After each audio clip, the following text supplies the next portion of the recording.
Welcome.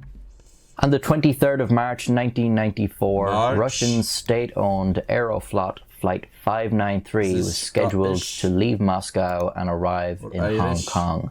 The airliner was an Airbus A310-304, carrying 63 passengers and 12 crew members. Many of the passengers were Hong Kong businessmen returning from business trips in Russia.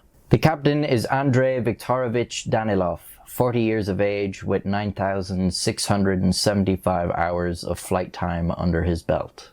He will pilot the plane for the first several hours when he will take a break before resuming control for the landing. Beside him is relief pilot Yaroslav Vladimirovich Kudrinsky, 39 years of age with 8,950 hours of experience. He will take control of the aircraft during Captain Danilov's break. 9,000 hours. The first officer, that is the plane's second in command, is 33-year-old Igor Vasilyevich Piskarov. He will assume Kudrinsky's current position of co-pilot when Kudrinsky moves to the captain's seat.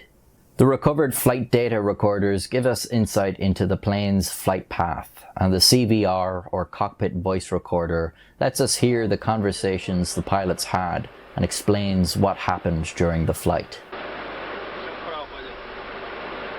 Captain Danilov's stint piloting all goes to plan, and after about 4 hours he hands his seat over to Kudrinsky and leaves the cabin. One of the passengers of the flight, Vladimir Makarov, is an off-duty pilot and a friend of Kudrinsky's. He is looking after Kudrinsky's 2 kids on their first international flight.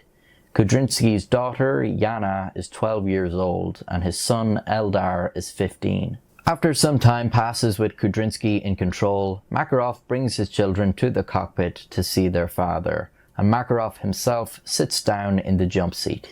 Although against regulations, it's not unheard of to have guests inside the cockpit, especially pre-9/11, and many children of pilots have probably seen the inside of a cockpit on at least one occasion. It is nearing midnight as they fly over Siberia. With the plane on autopilot, Kudrinsky lets his daughter Yana sit at the controls to give her the impression that she was piloting the plane. Shortly after, his son Eldar is allowed to do the same. But the illusion of control is about to become reality, as Eldar turns the control column far enough to partially override the plane's autopilot. This goes unnoticed by Kudrinsky as he is distracted by Yana. Eldar then realizes the plane is still turning even after he's let go of the control. The plane enters a 45-degree bank as Kudrinsky, Piskarov and Makarov wonder what is happening. Before they can come to a conclusion, the plane banks 90 degrees. The A310 was not designed to bank so steeply and begins to quickly lose altitude. The increased G-forces make it extremely difficult for the crew to regain control, and Kudrinsky is unable to get back into the pilot's seat. The pilots yell commands at Eldar to turn the plane in the opposite direction. The remaining autopilot systems realize the plane is rapidly falling.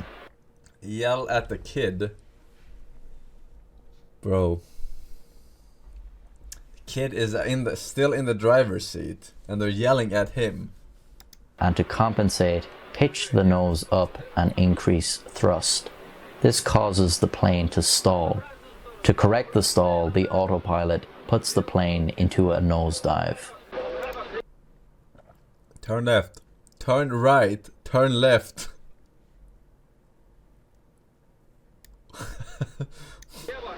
What?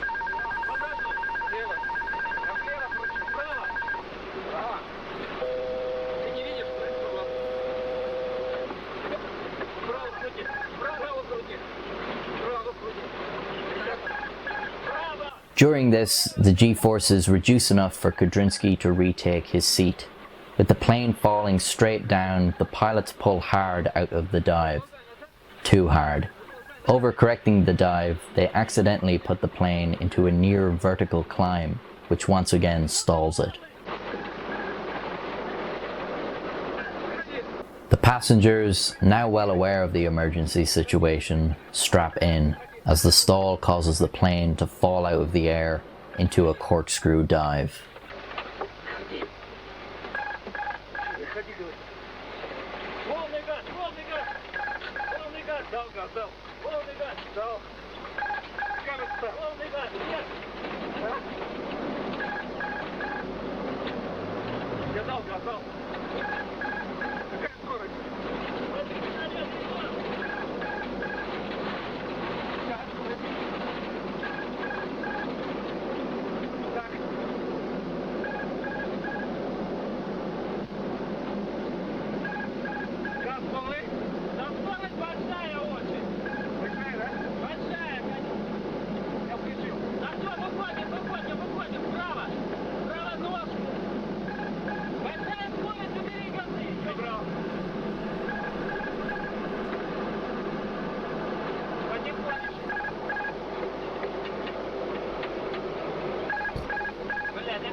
Amazingly, the pilots manage to level out the plane, but it's too late.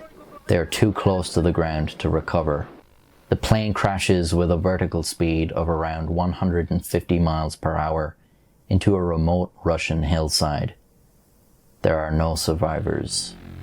It was later found that had the pilots not attempted to correct the plane's path at all, that the autopilot would have eventually sorted it out and avoided the crash. For the 75 people on board Aeroflot Flight 593, this would have meant the terrifying ordeal would have just become a haunting memory. Instead, it was the last thing they ever experienced. That's so weird that they didn't remove control from the fucking thing before they put a kid there. Like lock it into autopilot or something. Make the fucking controls unresponsive or whatever. I'm not sure if that's a thing, but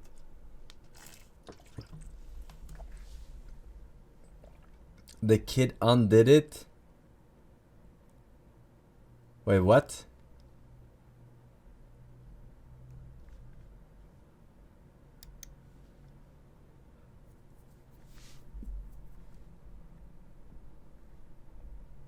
He turned too hard and the autopilot turned off. Oh, okay. Well, that's not sure if that's a good mechanism to unlock it. I don't know. I mean, you should have your kid there early.